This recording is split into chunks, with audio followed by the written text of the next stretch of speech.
Kua whakatakotohia ake e Ngāti Uenuku, he tono e hoki anō ai te ingoa o tō rātou pākāinga i te whenua tāpui ā motu ki tōna ingoa taketake ake kia Waimarino.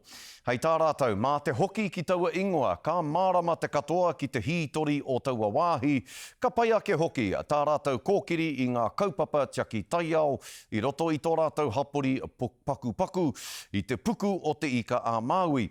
Anei rā, te pūrongo a Regan Paranehi. Titia ko te pautupua o tūroa ki te whenua, kia titia te mana o te iwi ki ona whenua tūpuna.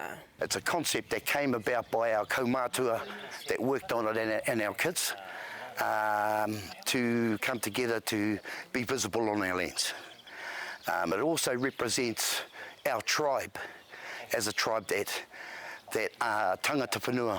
Ko te whai a te iwi kia panoni te ingoa Pākehā ki tōna ingoa taketake. National Park just didn't fit the bill for us.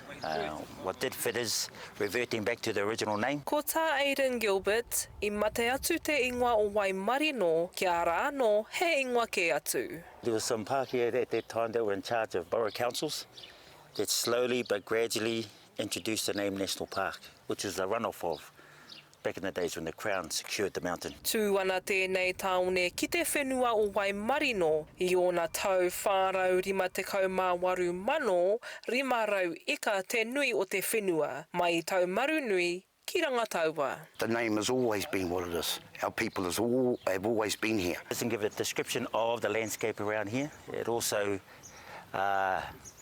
connects us to the whenua, as well as reminding us of the healing that water does. Taramakana, te take tūpuna o te Waimarino. Nā ngā whakataunga kreme o Ngāti Uenuku, i hoki whenua atu e tehi o ngā whenua o Waimarino ki te iwi. He āheinga e ki anei e rātau, ka tū ahi kā anō i runga i ona whenua.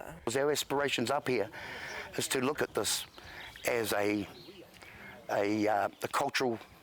cultural place, financial stability for our tribes, and to be able to tell our stories correctly. Ko tā te iwi e hake i te mea he ara ngāwari tēnei, he oi, he rite ana rātau mo te wero. Regan Paranehi, Te Karere.